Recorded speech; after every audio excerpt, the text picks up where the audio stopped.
શ્રી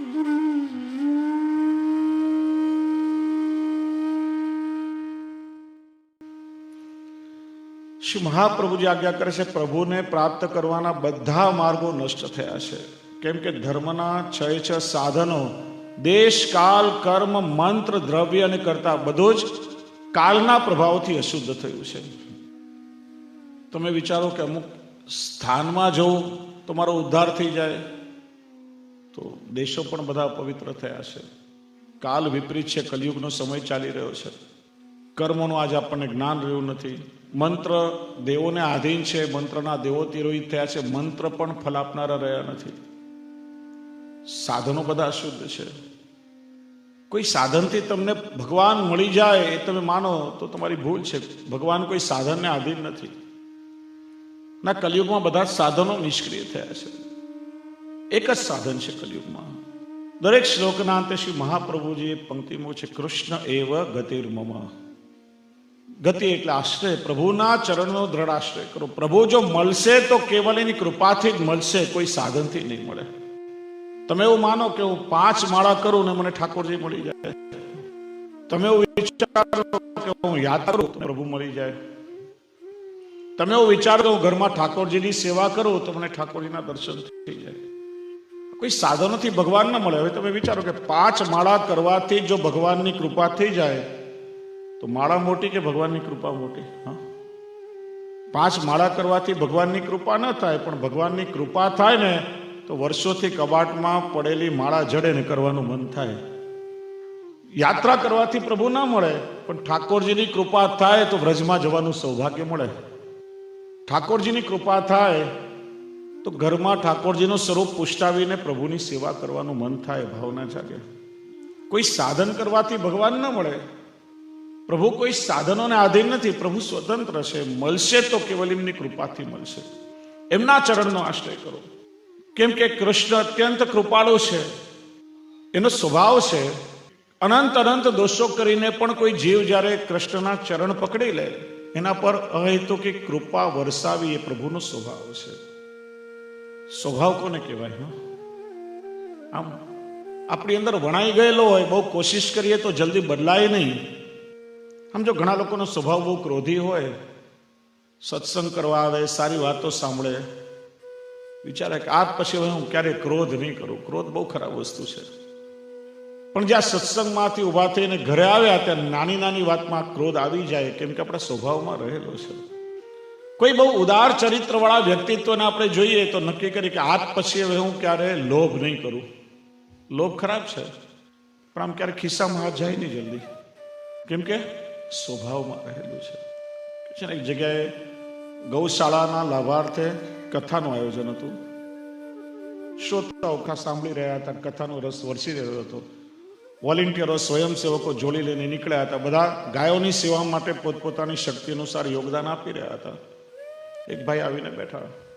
જો ગાયોની સેવા માટે બધા જ પોતાની શક્તિ પ્રમાણે કંઈ ને કંઈ આપી રહ્યા છે. પેલા આગળવાળા ભાઈએ 100 રૂપિયા જોડીમાં નાખ્યા તો પાકીટમાંથી 100ની નોટ કાઢી, હું પણ મારું યોગદાન આપું. વળી જો કે પેલા બાજુવાળા ભાઈએ તો 50 રૂપિયા મૂક્યા. હવે 50થી કામ ચાલ્યું તો પાછી 100ની મૂકીને 50ની કાઢી. વળી જો પેલા ભાઈએ તો 10 રૂપિયા મૂક્યા. હવે 10થી પણ કામ થઈ જાય ને, પાછી 50ની પાકીટમાં મૂકીને 10ની નોટ કાઢી. એમ કરતા કરતા એક રૂપિયા પકડ્યો. પેલા સ્વયંસેવકોને આવવામાં વાર લાગી. મુઠ્ઠી બંધ હતી, હાથમાં પરસેવો વળી ગયો હતો. હાથ ખોલીને જોયું, હાથ ભીનો. અરે મારા વાલા રૂપિયા, તને મારાથી દૂર જવાનું આટલું બધું દુઃખ કે રડે છે? પાછો ખિસ્સામાં મૂકી દીધો. કેમ કે આપણા સ્વભાવમાં રહેલું છે. સ્વભાવ એમ ભગવાનનો સ્વભાવ કે જે જીવ એકવાર એના ચરણ પકડી લે, કૃષ્ણનો આશ્રય કરે, એના પર કૃપા જ વરસાવે છે, બીજું કઈ. ભાગવતજીમાં જ્યારે વર્ણન છે, જ્યારે વિદુરજી અને ઉદ્ધવજી વ્રજમાં બંને ભેગા થયા પ્રભુના સ્વધામ ગમન પછી, પ્રભુની એક એક લીલાઓનું સ્મરણ કરતા કરતા નેત્રમાંથી અશ્રુ વહી રહ્યા છે. ત્યારે ઉદ્ધવજીએ વર્ણન કરે છે, અહો બકીયમ સ્તનકાલકૂટમ જિઘાંસયા પાય યદપ્ય સાધ્વી લેભે ગતિમ ધાતૃ ચિત્તમ તતન્યમ કમવા દયાલુમ શરણમ વ્રજેમ. બકની બેન બકી એટલે પૂતના. બક એટલે બકાસુર અને બકની બેન બકી એટલે પૂતના. આમ લૌકિકમાં જ આપણે બકાને બકી કહીએ ને, કોઈને બકી ના કહેશો, પૂતના થઈને અર્થ. બકની બેન બકી પૂતના સ્તન ઉપર કાલકોટ વિષ્ણુ લેપન કરી કૃષ્ણને મારવા માટે આવી. પણ કૃષ્ણનો સ્વભાવ તો જુઓ, પોતાને મારવા માટે આવી એ પૂતનાને પણ જેને માની ઉત્તમ ગતિ આપી દીધી, તો કૃષ્ણથી વધારે દયાળુ બીજું આ જગતમાં કોણ છે કે જેના ચરણનો આશ્રય આપણે કરવો જોઈએ? પ્રભુનો સ્વભાવ છે. ભાગવતજીના મંગલાચરણના પહેલા જ શ્લોકમાં કૃષ્ણનો પરિચય આપ્યો. કૃષ્ણ કેવા? સચ્ચિદાનંદ રૂપાય વિશ્વોત્પત્યાદિ હેતવે તાપત્રય વિનાશાય શ્રી કૃષ્ણાય વયમ નમઃ. ભગવાનની આકૃતિ, કૃતિ અને પ્રકૃતિ, આ ત્રણે સમજાવી, ત્રણે દ્વારા પરિચય આપ્યો. ભગવાન કેવા? સચ્ચિદાનંદ રૂપાય, સચ્ચિત અને આનંદ રૂપ છે. ભગવાનનો સદઅંશ એટલે દ્રશ્યમાન જગત. ભગવાને પોતાના સદઅંશમાંથી આ જગત પ્રગટ કર્યું છે. જગત ભગવાનનો સદઅંશ છે. એટલે તો શંકરાચાર્યજીના માયાવાદનું શ્રી મહાપ્રભુજીએ શુદ્ધાદ્વૈત બ્રહ્મવાદથી ખંડન કર્યું. માયાવાદ કે છે બ્રહ્મ સત્ય, જગત મિથ્યા.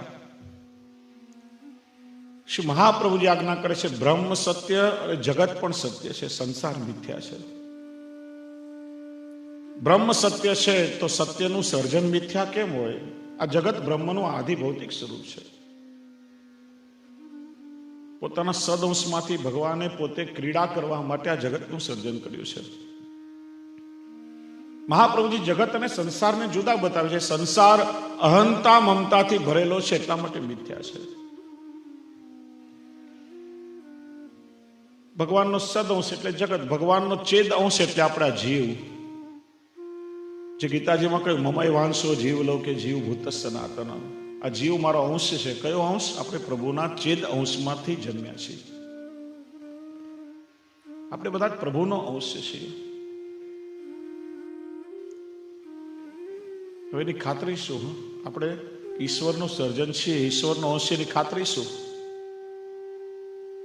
કોઈ કંપનીનું કોઈ પ્રોડક્શન હોય તો એ પ્રોડક્શન પર કંપનીનો હોલમાર્ક કે ટ્રેડમાર્ક લાગેલો, એ વસ્તુની ગેરંટી છે કે અમુક પ્રોડક્શન અમુક કંપનીનું છે. આપણે ભગવાનનું સર્જન છીએ, એની ખાતરી શું? તો ભગવાન શ્રી દ્વારકાધીશનું સ્મરણ કરો. ભગવાને 4 આયુધ ધારણ કર્યા છે: શંખ, ચક્ર, ગદા અને પદ્મ. દરેક માણસની આંગળીમાં, ફિંગરપ્રિન્ટમાં તમે જુઓ, દરેકમાં શંખ અને ચક્રની નિશાની હોય છે. ઓછા વત્તે ઓછા 10 આંગળીઓમાં શંખ અને ચક્રની નિશાની હોય છે. ભગવાને જ્યારે આપણું સર્જન કર્યું, પોતાના 2 આયુધના ચિહ્ન આપણને લઈને જ સાથે મોકલ્યા છે. અને વાતની ખાતરી છે કે આપણે પ્રભુનું સર્જન છીએ, ચિદ અંશ. અને આનંદ અંશ એટલે આપણી અંદર રહેલો આત્મા, જે બ્રહ્મનો અંશ છે સીધો. એટલે શ્રી મહાપ્રભુજી આજ્ઞા કરે છે ને, પ્રભુ આનંદ સ્વરૂપ છે. આત્મા અગ્નિમાંથી તણખો જુદો પડે એમ બ્રહ્મમાંથી જુદો પડ્યો છે.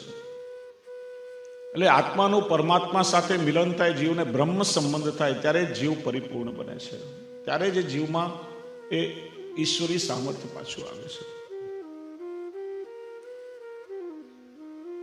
ભગવાનના રૂપનો પરિચય આપ્યો. હવે ભગવાન કરે છે શું? વિશ્વોત્પત્યાદિ હેતવે. આ સૃષ્ટિનું સર્જન, સૃષ્ટિનું પોષણ અને સૃષ્ટિનો લય પ્રભુ કરે છે. એનો સ્વભાવ કેવો છે? તાપત્રય વિનાશાય. અનંત અનંત દોષો કરીને પણ જીવ એકવાર પ્રભુના ચરણ પકડી લે તો એના ત્રિવિધ તાપને પ્રભુ હરી લે છે. એટલે તો ભગવાનનું નામ હરિ છે. આપણા પાપ, તાપ અને સંતાપ પ્રભુ હરી લે છે. ગોપી ગીતમાં પણ ગોપીજનો કહે છે પ્રણત દેહી નામ પાપ કર્ષણમ. જે પ્રભુને પ્રણત થાય છે એના પાપનું કર્ષણ ભગવાન કરે છે. પ્રણત એટલે કેવળ નત નહીં. આમ માથું ઝુકાવીને નમન કરીએ તો નત કહેવાય. પણ નમન અનેક પ્રકારે થાય. નમન નમન में भेद बहुत नमे नादान दगलबाज दूना नमे चित्ता ચોર કમાન. કેવલ નમનની પ્રણત સર્વસ્વ સમર્પણપૂર્વક આશ્રયપૂર્વક પ્રભુને નમન કરવું, એના ચરણનો દ્રઢ આશ્રય કરીને નમન કરવું એ પ્રણત કહેવાય. અને જે જેવો આશ્રયપૂર્વક પ્રભુનો બની જાય, આશ્રયપૂર્વક એને બંધન કરે, એના પાપ તાપ અને સંતાપને પ્રભુ હરી લે છે. એટલે એનું નામ હરિ છે. પ્રભુનો સ્વભાવ છે. સરસ એક પ્રસંગ સાંભળ્યો હતો પુરાણનો. યશોદા મૈયાને એકવાર મનોરથ થયો કે મારે યમુનાજીમાં 1.25 લાખ દીપદાન કરવું છે, 1.25 લાખ દીવડા તરાવવા છે. વ્રજની બધી ગોપીઓને બોલાવી કહ્યું કે જો મારો મનોરથ છે, મારે યમુનાજીમાં 1.25 લાખ દીપદાન કરવું છે, હું કેટલા દીવડા તરાવું? ચાલો આપણે બધા સાથે મળીને દીપદાન કરીએ. બધા યમુનાજીના કિનારે દીપદાન કરવા આવ્યા. પણ મૈયા કે જોજો આ વાતની ખબર કાનોડાને ન પડે, લાલાને ખબર પડશે તો કનૈયો નટખટ છે, તોફાની છે, ત્યાં આવીને કઈ ને કઈ બાલ લીલા કરશે. કાનોડાને ખબર ન પડે એ રીતે માં ને બધી ગોપીઓ યમુનાજીના કિનારે આવી યમુનાજીમાં દીપદાન કરે છે, દીવાઓ તરાવે છે. કનૈયાએ વિચાર્યું કે મૈયા આજે આપણાથી સંતાઈને, આપણાથી છુપાઈને કાંઈક કરી રહી છે, ચાલો આપણે જઈને જોઈએ માં શું કરે છે. કોઈની નજર ન પડે એ રીતે સંતાતો છુપાતો કાનોડો ત્યાં આવ્યો. અને જે તરફ યમુનાજીનો જલ પ્રવાહ વહી રહ્યો હતો એ નીચાણવાળા ભાગમાં કેડ ડૂબ જલમાં જઈને ઉભો રહ્યો. અને જે દીવડાઓ તરતા તરતા સામે આવે ને લઈને કિનારે તારવવા લાગ્યો. એક ગોપીની નજર પડી. બોલી મૈયા જુઓ, કાનોડો તો અહીંયા પાણીમાં ઉભો છે ને વધારે ઊંડો ઉતરતો જાય છે. હવે માનું હૃદય તો વાત્સલ્યથી મૈયાએ કહ્યું, બેટા અહીંયા પાણી ઊંડું છે, બહાર નીકળ, અહીંયા ઉભો રહીને શું કરે છે? કે માં તમે બધા જે દીવડાઓ તરાવો છે ને લઈને હું કિનારે તારવું છું. માએ કહ્યું, બેટા હું છું, આટલી બધી અનેક ગોપીઓ છે, કેટલાના દીવડાને તું કિનારે તારવીશ?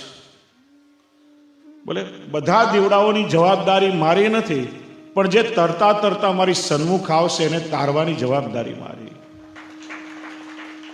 તરતા તરતા જે સન્મુખ આવશે એને તારવાની જવાબદારી મારી. એટલે તો આપણે કહીએ છીએ ને, શરણ આયે સોઈ તારે, જે જન શરણ આયે સોઈ તારે. આપણા જેવો કોઈ દીવડો ભવસાગરમાં તરતો હોય, તણાતો હોય, કાળના મોજાઓ સાથે અહીંયા ત્યાં ભટકતો હોય, શ્રી મહાપ્રભુજી જેવા સમર્થ ગુરુની કૃપા થાય અને બ્રહ્મ સંબંધ દ્વારા પ્રભુના ચરણમાં પહોંચાડી દે, પછી આપણને તારવાની જવાબદારી એની છે. પછી આપણે ચિંતા શું કરવાની?